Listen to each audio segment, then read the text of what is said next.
교회여 부활의 증인으로 일어나라. 교회여 부활의 증인으로 일어나라 라는 말씀을 선포하도록 하겠습니다. 마가복음 16장 14절에서 20절까지의 말씀을 함께 봉독하겠습니다. 이 말씀은 오메가 교회를 향한 하나님의 말씀입니다. 시작. 나중에 예수께서 11 제자들이 음식을 먹고 있을 때 그들에게 나타나셔서 그들이 믿지 못하는 것과 마음이 굳은 것을 꾸짖으셨습니다. 예수께서 다시 살아나신 후 자신을 보았다는 사람들의 말을 제자들이 믿지 못했기 때문입니다. 예수께서 제자들에게 말씀하셨습니다. 너희는 온 세상에 나가서 모든 사람들에게 복음을 전파하라. 믿고 세례받는 사람은 구원을 받을 것이요 누구든지 믿지 않는 사람은 심판을 받을 것이다. 믿는 사람들에게는 이런 표적이 따를 것이다.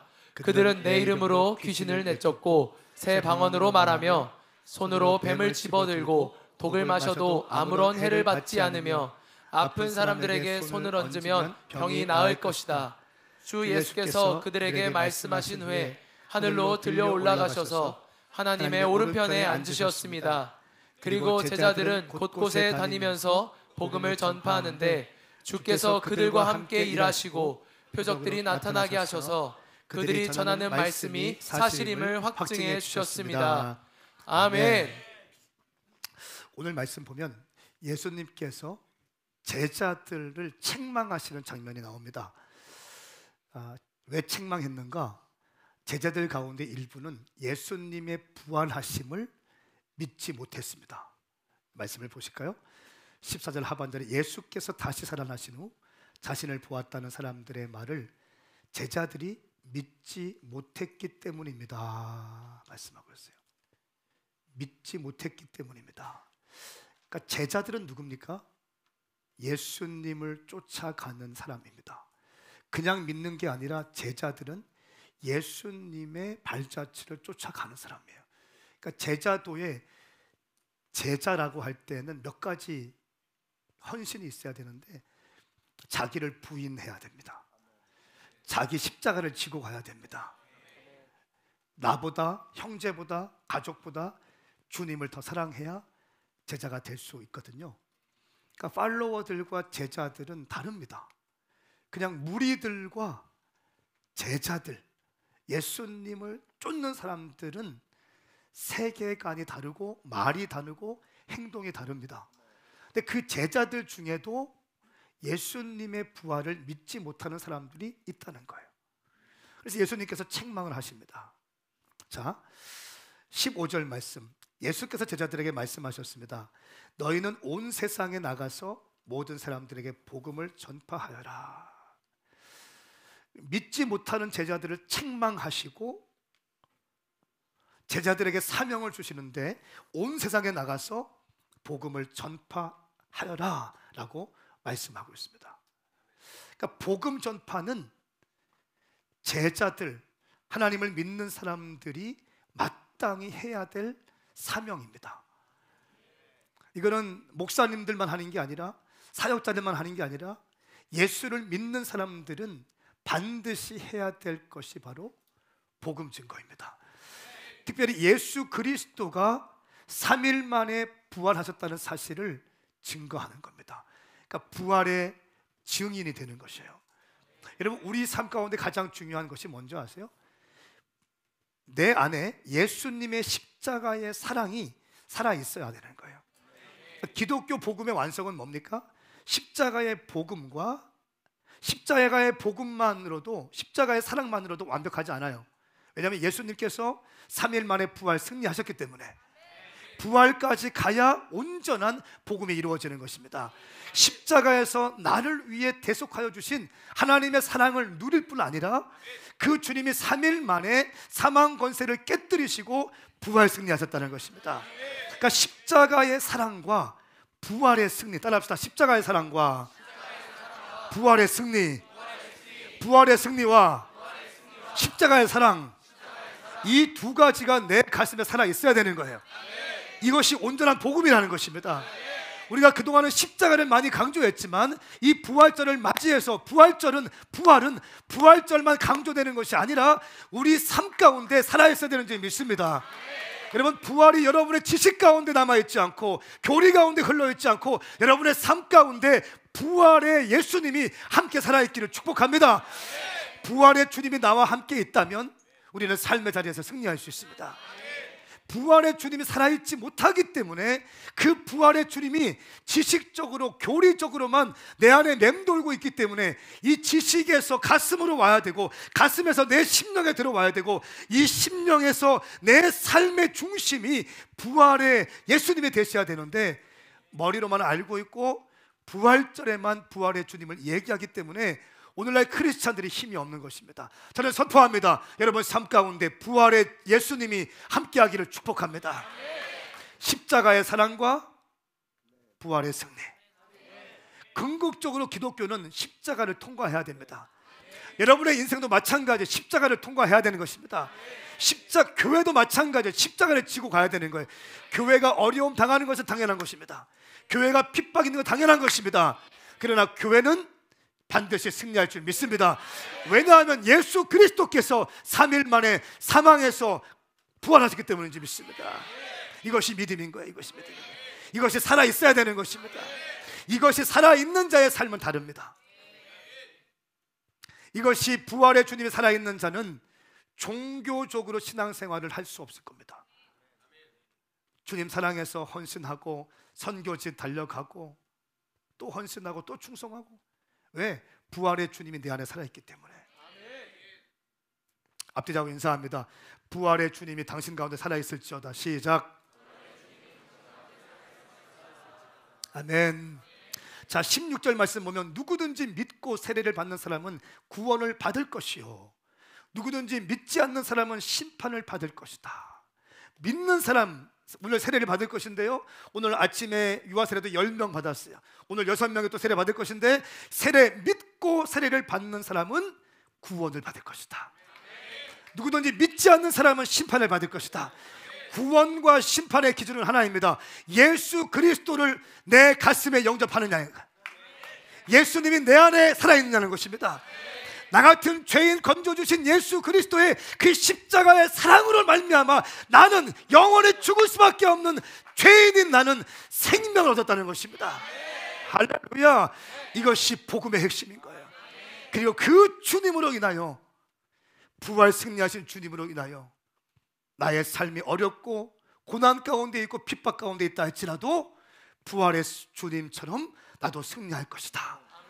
그러니까 부활의 신앙이 있는 사람들은 과거에 매여 있지 않습니다. 과거에 매여 있다는 것은 뭡니까? 나 같은 죄인 건져주신 주님의 은혜에 감사할 따름이에요. 아멘. 부활의 주님을 만난 사람은 소망적인 사람이에요. 비전적입니다. 미래지향적입니다. 여러분 가운데 그 믿음이 부어지기를 축복합니다. 누구든지 믿고 세례를 받는 사람은 구원을 받을 것이요 믿지 않는 사람은 심판을 받을 것이다. 그러므로 우리가 복음을 증거해야 될 사명이 있는 거예요. 왜 전도하는가? 지옥 갈 영혼들 살리기 위해서 하는 거예요. 왜 선교하는가? 지옥 갈 족속들 살리기 위해 선교하는 거예요. 왜 헌신자가 되는가? 지옥 갈 사람들 살려내기 위해서 하는 거예요.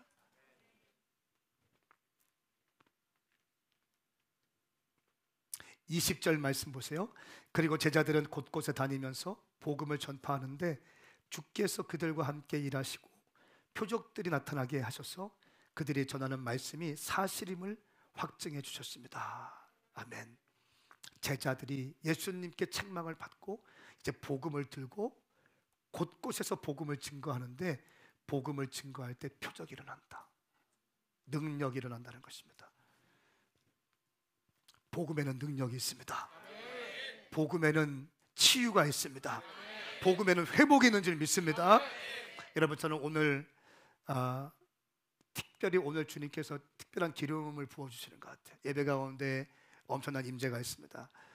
이 부활절 날 예수님이 역사적으로 부활하신 역사적 사실 6가지 증거를 대겠습니다.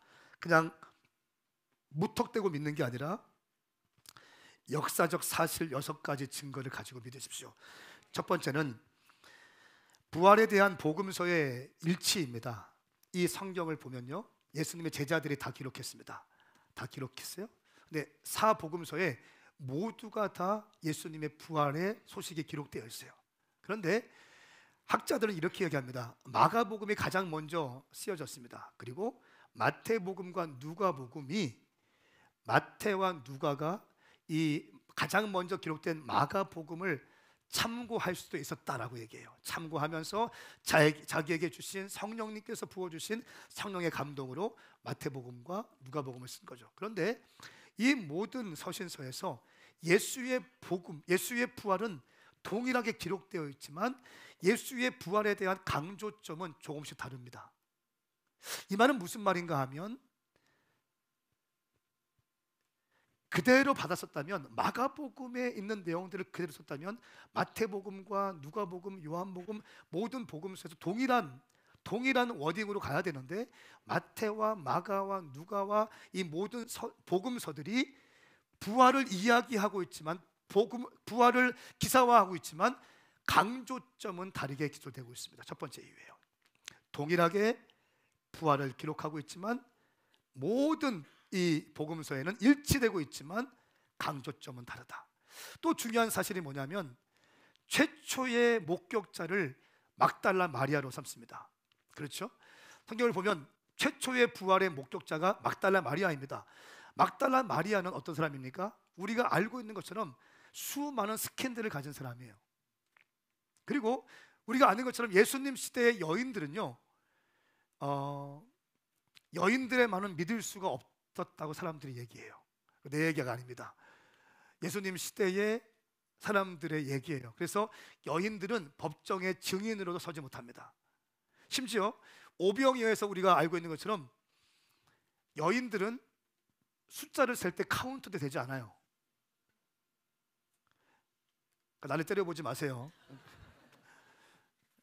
그 정도로 여인들이 멸시를 받고 있던 시대가 바로 예수님 시대입니다. 그런데 부활의 최초의 목격자로 성경은 막달라 마리아, 여인, 그것도 수많은 스캔들과 삶의 문제를 제기할 법한 그 여인을 최초의 목격자로 기술하고 있다는 거예요. 만일 성경이 부활의 예수님을 거짓으로 진리인 것처럼 둔갑시키려고 했다면 최초의 목격자를 막달라 마리아로 할 필요가 없습니다. 그렇죠? 성경은 있는 사실 그대로 막달라 마리아가 최초의 목격자라고 기록하고 있어요. 중요한 증거입니다. 두 번째, 예수님께서 부활하신 것이 역사적인 사실이다라고 하는 것은 빈 무덤을 통해서 알 수 있습니다. 십자가에 달리신 예수님이 3일 만에 부활하셨거든요. 그리고 무덤 속에 가보니까 비어 있었어요. 어떤 세큘러한 세속주의적인 학자들이 이렇게 얘기해요. 예수님의 제자들이 예수님의 시신을 몰래 훔쳐갔을 것이다. 그래서 부활한 것처럼 꾸몄을 것이다. 말이 안 되는 게, 예수님의 시신이 있던 무덤 바깥에는 로마 군병들이 철통 경비를 하고 있었어요. 그리고 예수님의 제자들은 로마 경비병을 뚫고 예수님의 시신을 훔쳐올 정도로 담대한 사람들이 아니에요. 왜냐하면 예수님 십자가 질 때 다 도망갔거든. 예수님 십자가 질 때 다 도망갔습니다. 한 명도 남아있지 않았어요.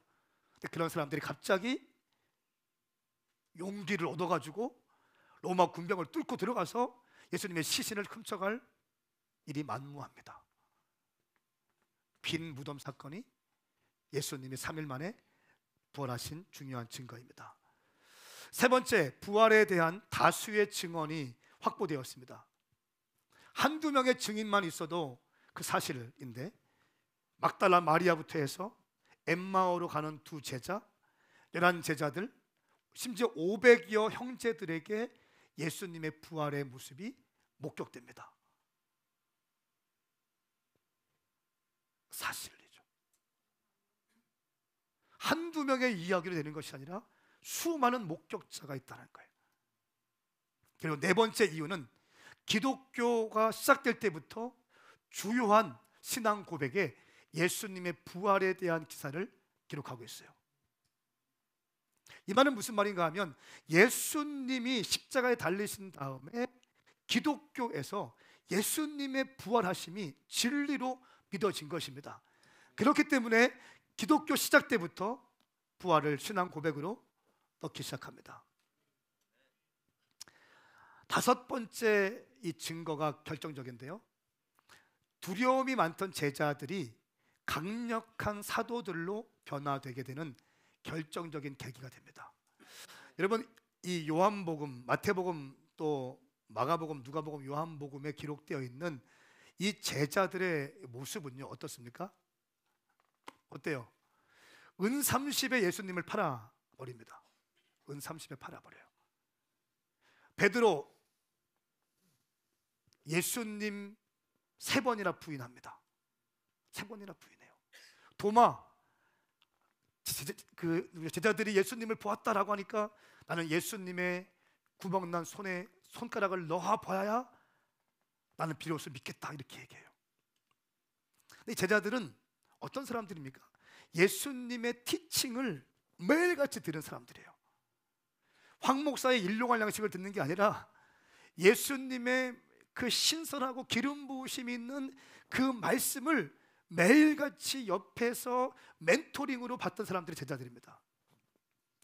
바리새인과 서기관들의 가르침과는 차원이 다른 하늘에서 계시가 임해서 계시적인 선포와 함께 정확한 말씀을 받은 사람들이 제자들이에요. 또 예수님과 함께 다니면서 갖가지 기적과 치유를 목도했습니다. 예수님이 오병이어를 보았습니다. 죽은 사람을 살리는 것을 보았습니다. 물 위를 걷는 것을 보았습니다. 죽은 사람을 살리고 안전병이 일으키는 것을 보았습니다. 그 보았던 제자들, 그러나 결정적인 순간에는 예수님을 부인하고 예수님을 배신하고 다 도망가죠. 기적을 보면 믿음이 좀 강해질 법한데 그렇게 봤음에도 심지어 베드로는요 자기가 물 위를 걷는 것까지 경험해요. 그럼에도 불구하고 예수님을 부인합니다. 여기서 중요한 게 뭔지 아세요? 아무리 제자 훈련이 탁월해도, 아무리 기적과 이적이 많이 보인다 할지라도 우리는 연약할 수 있다는 거예요.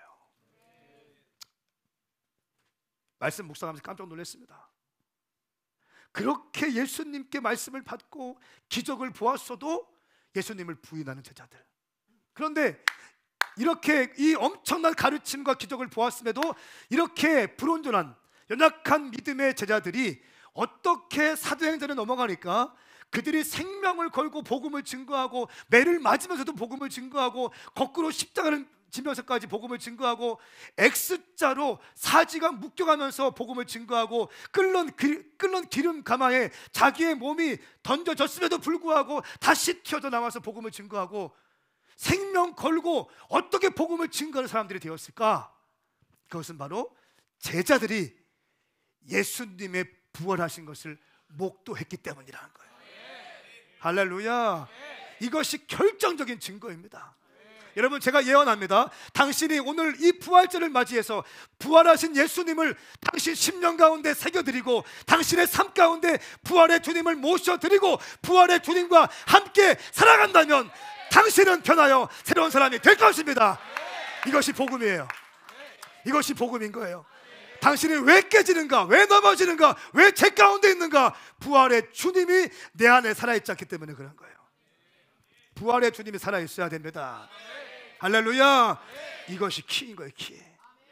앞뒤 좌우 인사합니다. 부활의 주님이 살아있어야 됩니다. 시작.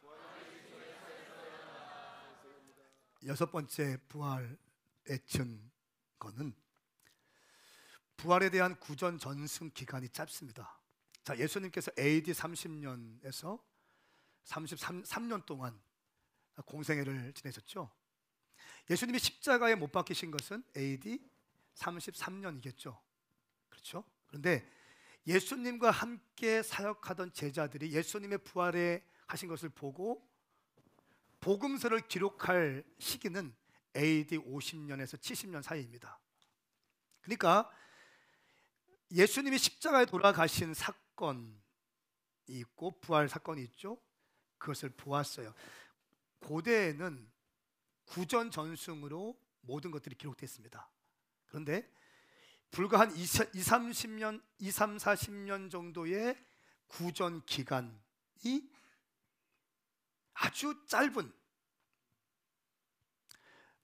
바울이 서신서를 쓸 때 70년 전후거든요. AD 70년 전후 40년, 제자들이 복음서를 쓸 때 50년 전후, 이 20년에서 4, 50년 되는 비교적 짧은 기간에 예수님의 부활에 대한 소식, 부활에 대한 것들이 성경책에 기록되었다는 거예요. 예수님의 제자들이 예수님의 복음서를 기록할 때 예수님의 부활을 목도했던 사람들 약 500명이 있었죠. 11명의 제자가 있었죠. 또 엠마오로 가는 두 제자가 있었죠. 막달라 마리아가 있었죠. 이런 사람들이 생존했을 사람들도 많이 있었다는 거예요. 이해되세요? 무슨 말인지? 그냥 오래된 이야기를 신화적 존재로 만들기 위해서 꾸며낸 것이 아니라 예수님의 부활을 목도한 사람들이 직접 지술한 거예요. 할렐루야. 아멘. 여러분, 이렇게 예수님께서 부활하신 증거는요, 이순신 장군이 왜군을 무찌른 증거보다 더 많이 정확하게 사실화되어서 기록되어졌습니다. 저는 이 부활의 주님이 여러분 가운데 살아있기를 예수님의 이름으로 축복합니다. 아멘. 자, 그러면 예수님께서는 왜 십자가에 지셨는가? 간단하게 말씀을 나누고 우리가 그러면 어떻게 해야 되는가에 대해서 나누고 함께 기도했으면 좋겠습니다. 우리의 원죄로 시작된 인류의 멸망과 저주가 있습니다. 하나님께서 이 땅을 창조하셨습니다. 그리고 선악과를, 생명나무를, 생명을 알게 하는 나무를 만들어 놓으시고 모든 것은 다 먹고 네 마음대로 해라. 그런데 이것만큼은 먹으면 안 된다. 정령 죽으리라 말씀하셨습니다. 그런데 아담과 하와가 이것을 먹게 되죠. 왜 먹습니까? 인간의 욕심 때문에 먹습니다. 여러분, 욕심은요, 우리를 죄로 인도합니다. 죄로 인도합니다. 인간의 욕심이에요. 하나님이 정해놓으신 바운더리가 있습니다. 그 바운더리를 벗어나지 않기를 축복합니다. 하나님께서 모든 것은 다 네가 다스리고 통치하지만 이것만큼은 먹을 수 없다 말씀하신 것을 인간이 먹기 시작합니다. 그러면서 원죄가 들어왔어요. 이 죄가 들어온 것은 뭡니까? 저주의 시작이고 죽음의 출발점입니다. 죄가 들어오고 죄의 열매인 저주가 인류 가운데 들어오기 시작합니다. 그러면서 하나님과의 관계가 단절되어지고 깨어집니다. 하나님은 이 인류를 버릴 수가 없어서 예수 그리스도를 이 땅에 보내주셔서 우리의 모든 죄를 다 사하시고 하나님의 자녀가 되는 합법적인 통로를 허락해 주셨습니다. 그래서 예수 그리스도께서 이 땅에 오셔서 십자가를 지시고 3일 만에 부활 승리하시는 거죠. 우리 한번 말씀을 통해서 좀 더 은혜를 나누겠습니다.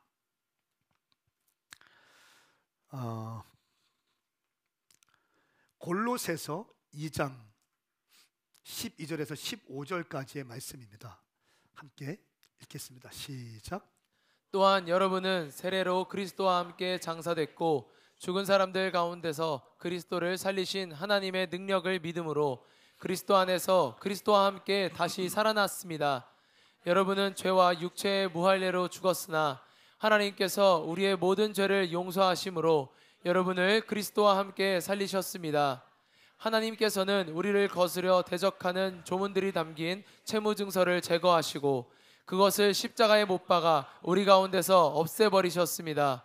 또한 십자가로 권력들과 권세들을 무장해제시키시고 그들을 공개적인 구경거리가 되게 하셨습니다.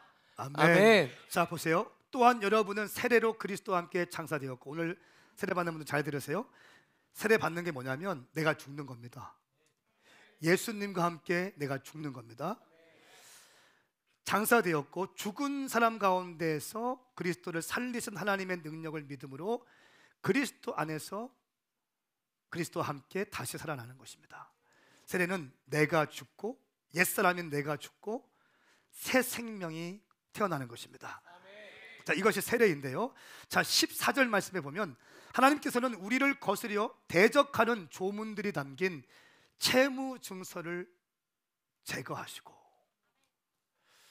자, 무슨 말입니까? 우리를 거스려 대적하는 조문들이 담긴 채무 증서를 제거하시고. 채무 증서, 그러니까 빚 있다는 거예요. 빚.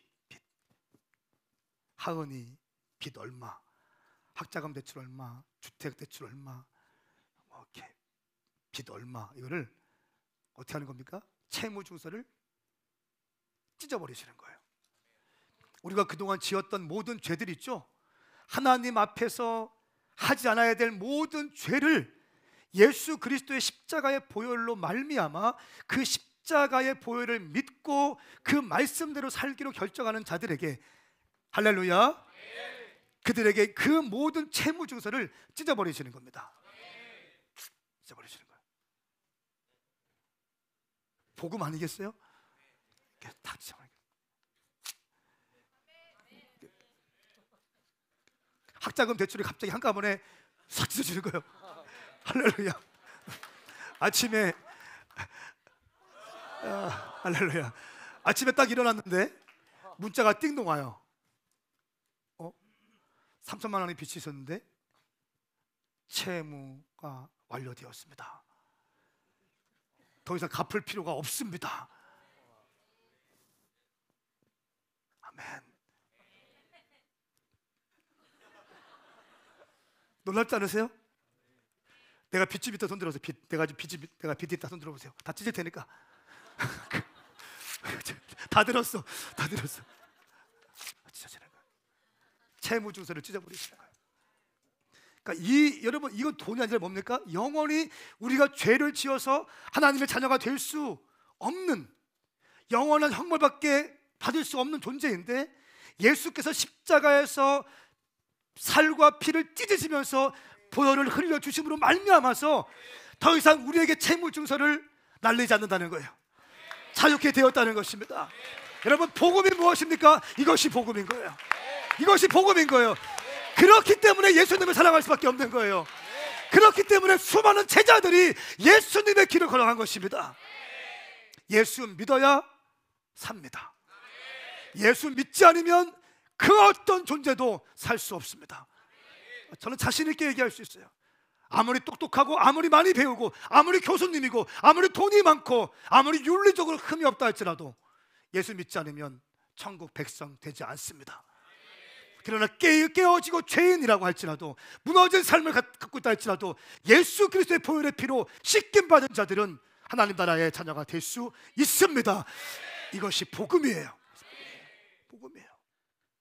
그 예수님은요, 죽은 자와 산 자의 주인이신 예수 그리스도이십니다.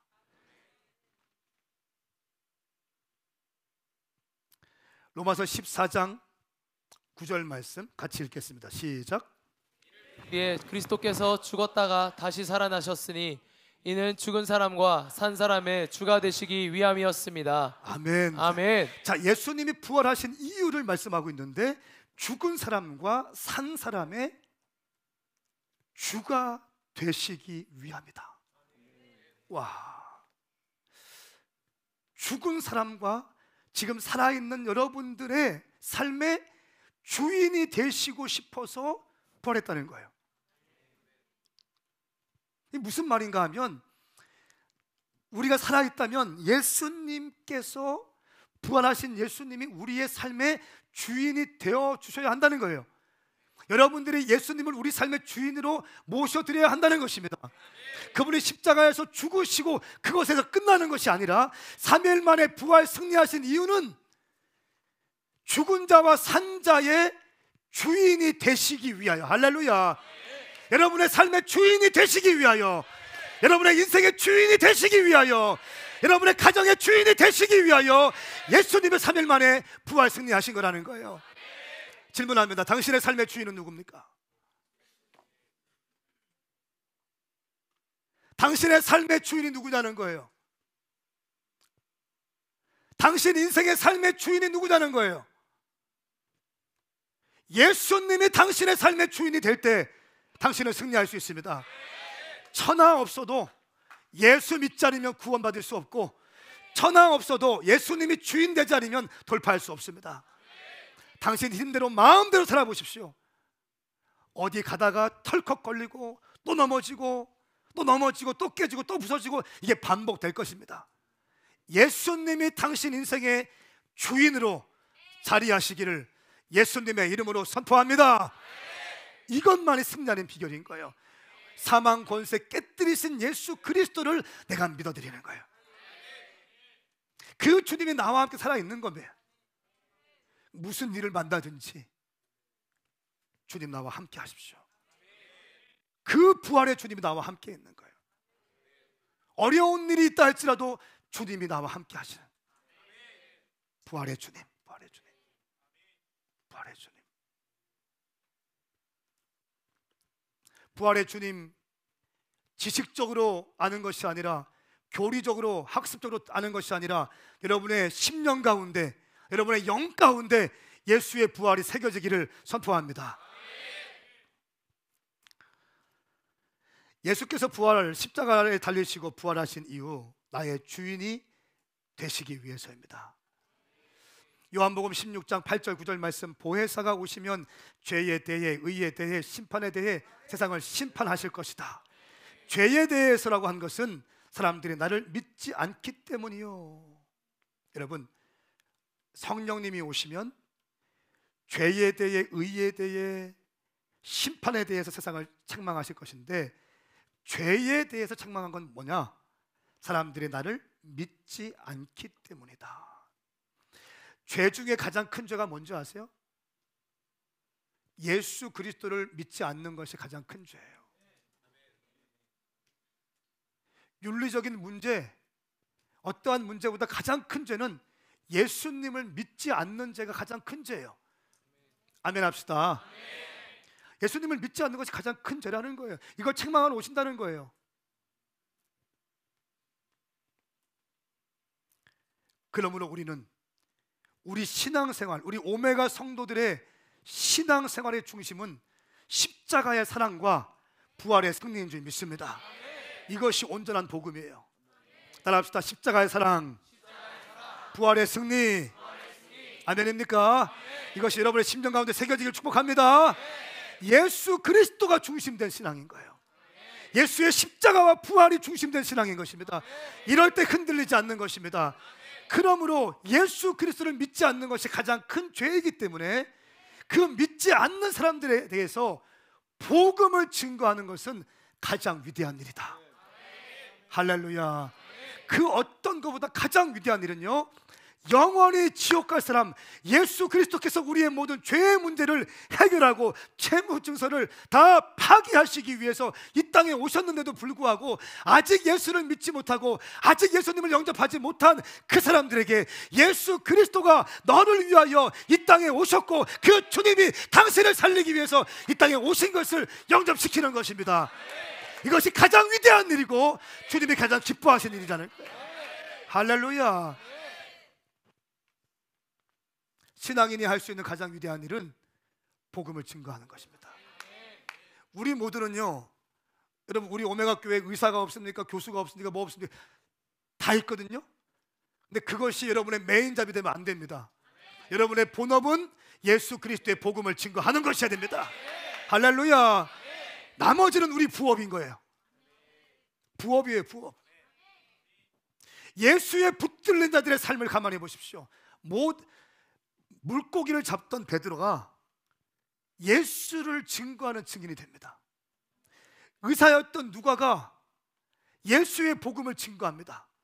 백부장 고넬료가 예수의 복음을 증거하는 자가 됩니다. 예수를 제대로 만난 자, 부활의 주님을 만난 자들은 한결같이 그들의 삶을 예수 그리스도께로 꽂고 예수의 복음을 증거하게 되는 것입니다. 그러므로 당신의 직업은 부업이며 예수 그리스도의 복음을 증거하는 것이 본업입니다. 이것이 성경적 직업관이에요.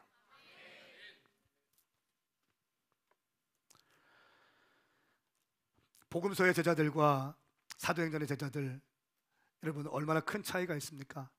서두에 말씀드린 것처럼 베토니브를 버리고 도망간 청년 마가, 베드로는 예수님을 3번이나 부인했죠. 도마는 예수님의 손바닥에 손가락을 집어넣고 확인하기 전까지는 내가 믿지 못하겠다고 이런 얘기했습니다. 재정을 맡고 있던 가룟 유다는 은 30에 예수를 팔아버립니다. 복음서에 기록된 모든 예수님의 제자들은요, 예수가 십자가를 질 때 다 도망갔습니다. 이런 제자들이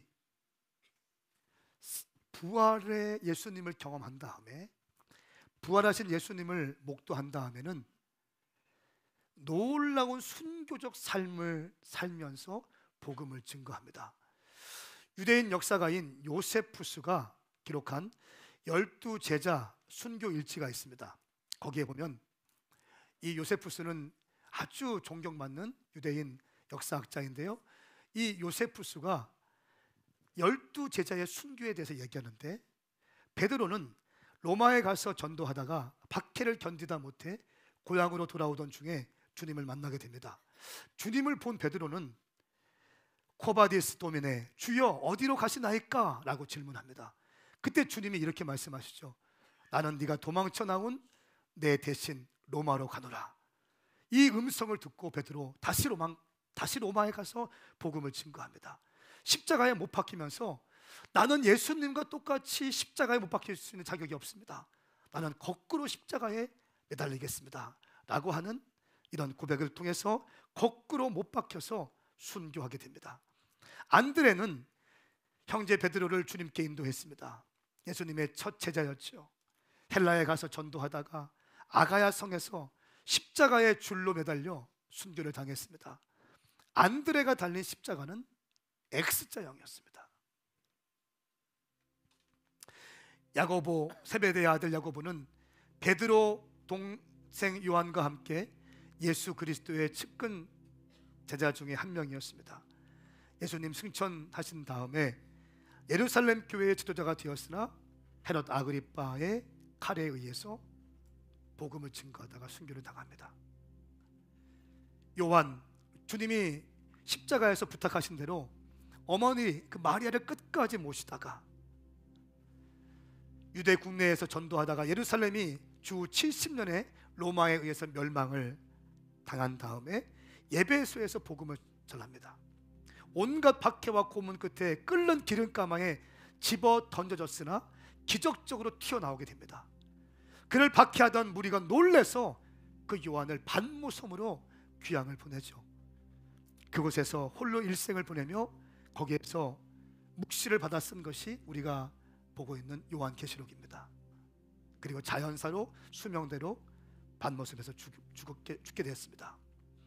빌립은 소아시아 부르기아에 가서 전도하다가 기둥에 매달려서 찢겨져 순교를 당합니다. 바돌롬의 나다니엘은 알메니아에 가서 복음을 전도하다가 잡혔습니다. 그는 수없는 매질을 당한 다음에 십자가에 거꾸로 매달려서 순교를 당하게 되죠. 도마, 그 예수님의 구멍난 손에 손가락을 집어 넣어봐야 내가 믿겠다라고 했던 그 도마는 인도에 가서, 우리가 5월 달에 파송할 인도 콜카타, 그 인도 지역에 가서 복음을 증거하다가 군인들이 던진 창에 맞아서 순교하게 됩니다. 마태, 이디오피아에 가서 전도하다가 잡히게 되죠. 질질 끌려다니면서 계속 전도를 당합니다. 결국 그들의 칼날에 목이 베어져 순교를 당합니다. 야고보, 군중들은 시체나 다름없는 그를 성전 꼭대기에서 데리고 가서 밀어 떨어뜨려서 야고보가 순교하게 됩니다. 다데오, 파사에서 전도하던 중에 활에 맞아서 순교하게 됩니다. 시몬, 이디오피아에 가서 전도하다가 잡히게 되죠. 질질 끌려다니면서 계속 그러나 복음을 증거합니다. 결국 그들의 칼날에 목이 베어져 순교합니다. 마띠아, 이디오피아에 가서 전도하다가 관중들이 수없이 던진 돌에 맞아 순교하면서 복음을 외쳤습니다. 여러분, 이 마태복음, 마가복음, 누가복음, 요한복음에 기록된 이 제자들이 어떻게 사도행전에서는 이렇게 생명을 던지면서 복음을 증거하는 자들이 되었을까요? 이들의 사이에서는 어떤 경험이 있었을까요? 그것은 바로 부활하신 예수님을 만난 경험인 것입니다. 제가 예언합니다. 사랑하는 성도들이여, 당신이 부활의 예수님을 만난다면, 부활의 예수님이 당신 삶 가운데 살아있다면 당신을 그 누구도 막을 자가 없을 것입니다. 당신에게는 어마어마한 담대함이 부어질 거예요. 하늘의 권세가 부어질 거예요. 그러므로 지금 내가 기도할 것은 뭔지 아세요? 주님, 부활의 주님, 내 삶 가운데 오시옵소서. 내가 주님 부활을 지식적으로 아는 것이 아니라, 교리적으로 아는 것이 아니라, 내 삶 가운데 부활의 주님을 초청하오니 주님 나와 함께하여 주시옵소서. 부활을 경험한 자가 예수 그리스도를 증거할 수 있습니다. 오늘 우리는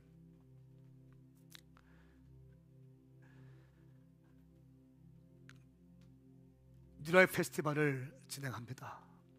5시에 믿지 않는 자들, 믿다가 시험에 떠난 자들, 교회에 대해서 안티인 사람들, 여러분 얼마나 많습니까? 넷플릭스를 딱 보십시오. 교회에 대한 의도적이고 악의적인 내용들이 얼마나 많은지 아십니까? 인터넷 들어가 보십시오. 악의적인 글들이 얼마나 많은지 아십니까? 교회가 실수한 것도 있어요. 넘어진 것도 있어요. 주회종들이 잘못한 것도 많습니다. 그런데 너무나 악의적으로, 의도적이고 악의적으로 교회를 폄하하고 하나님의 이름을 조롱하는 사람들이 얼마나 많은지 아십니까?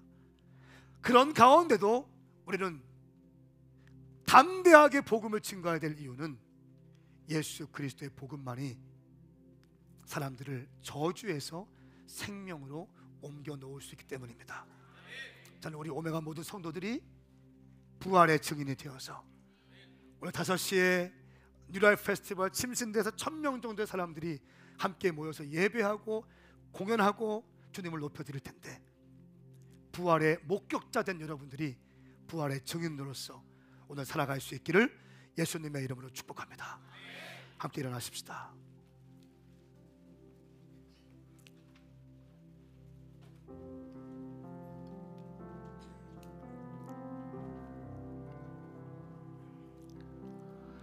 여러분, 우리가 지난주에 타겟 2033을 외치면서 비전 선교사를 이야기했습니다. 그러니까 비전 선교사는 무엇인가? 내 삶의 자리에서 예수 그리스도를 믿는 자로서 그 내 가정과 내 일터와 캠퍼스에서 하나님의 자녀로 살아가는 것을 의미하는 거고, 또한 이 예배가 없는 이 자리에 예배를 세우는 자들을 의미합니다. 그리고 우리는 그것을 비전 캠퍼스라고 얘기할 거고요. 10년 동안 2000개의 비전 캠퍼스가 우리 교회 가운데 그 이상이 세워질 것을 나는 믿습니다. 그리고 200명의 풀타임 선교사가 파송되어질 것을 놓고 기도할 것입니다. 그리고 100개의 오메가 처치가 세워질 것을 믿고 기도할 것입니다. 사랑하는 여러분, 이거 왜 하는 겁니까? 교회를 왜 세웁니까? 선교사를 왜 파송합니까? 믿지 않는 자들에게 예수 그리스도의 복음을 증거하기 위해서입니다. 할렐루야. 저는 여러분들이 부활의 목격자, 부활의 증인이 될 수 있기를 예수님의 이름으로 선포합니다. 우리 찬양하시면서 주님께 나가십시다.